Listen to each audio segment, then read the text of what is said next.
Olá, bem-vindos a mais uma conversa aqui no nosso espaço de reflexão.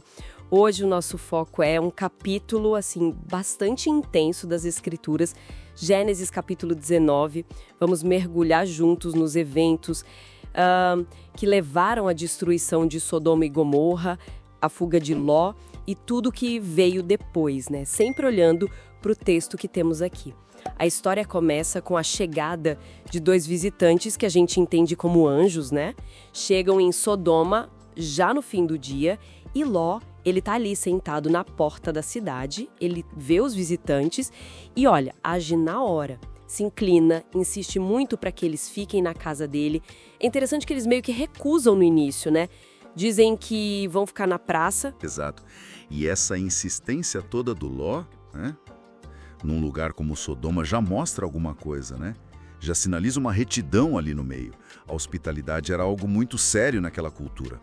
Mas essa recusa inicial dos anjos talvez já fosse um indício, sabe? De que a coisa era mais grave. No fim, Ló convence eles, leva para casa, prepara comida, cumpre o ritual da hospitalidade. Mas a tensão já está no ar.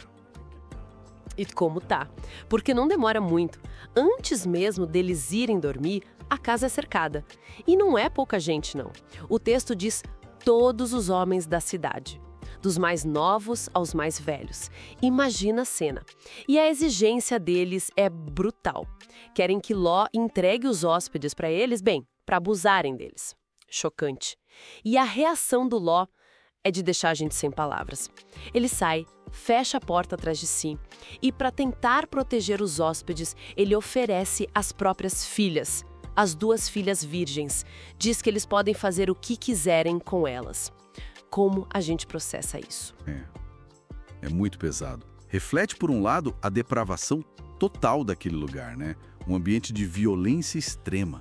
E coloca Ló num dilema moral terrível.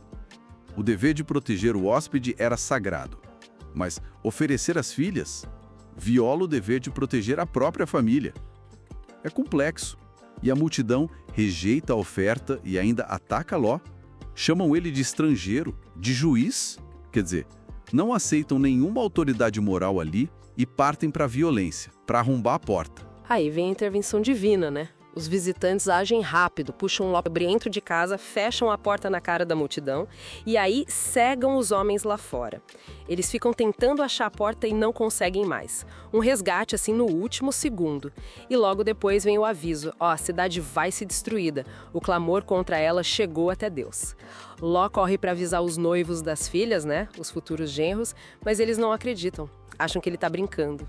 Dá para imaginar a incredulidade total. É impressionante, a gente vê o juízo chegando, mas também a misericórdia, né? Porque Ló, mesmo avisado, ele hesita.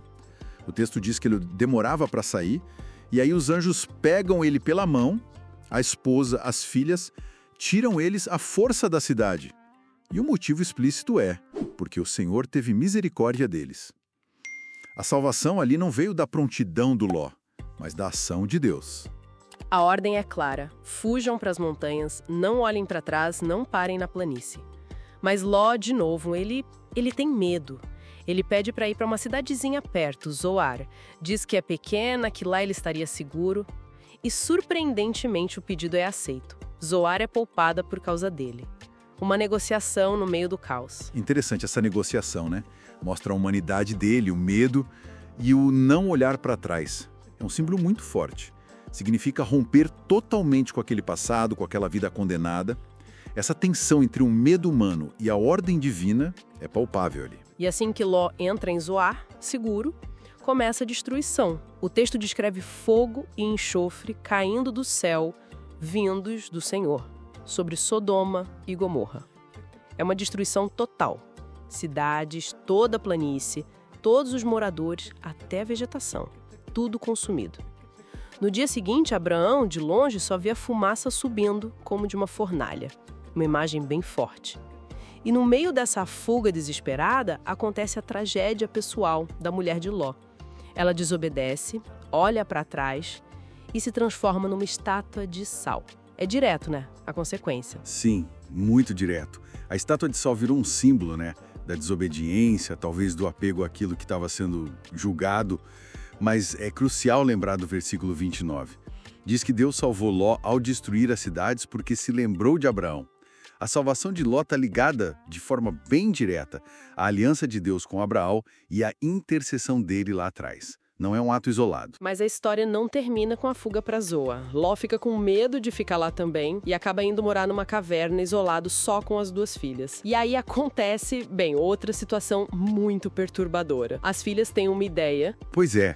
Elas chegam à conclusão de que não há mais homens na Terra para que elas possam ter filhos e continuar a linhagem do pai. Uma visão bem limitada, talvez pelo trauma e pelo isolamento. E o plano delas é embebedar o pai em 2 noites seguidas, e cada uma se deitar com ele para engravidar. O texto faz questão de dizer que Ló não percebeu nada. Ele estava bêbado demais. É uma situação extrema, nascida do desespero, que leva a um ato moralmente muito complicado: o incesto. E disso nascem 2 crianças, Moabe e Ben-Ami. Eles se tornam os ancestrais dos Moabitas e dos Amonitas, povos que tiveram uma história longa e muitas vezes conflituosa com Israel. Então, essa solução desesperada das filhas teve consequências que duraram gerações. Exatamente. Recapitulando então, Gênesis 19 nos joga num cenário de juízo divino severo, mas também de misericórdia específica, né? Mostra a fragilidade humana, mesmo de alguém que é considerado justo e é salvo, como Ló, e mostra como atos de desespero podem ter consequências, muito longas e complexas. Fica uma reflexão pra gente, né? Ló foi resgatado da corrupção de Sodoma, foi salvo fisicamente. Mas o que acontece depois, lá na caverna, levanta muitas questões sobre o que significa sobreviver, sobre moralidade em crise. Como será que o trauma, o medo, o isolamento extremo podem moldar as nossas ações, mesmo depois de um livramento que veio de Deus? É uma tensão que fica ecoando, eu acho.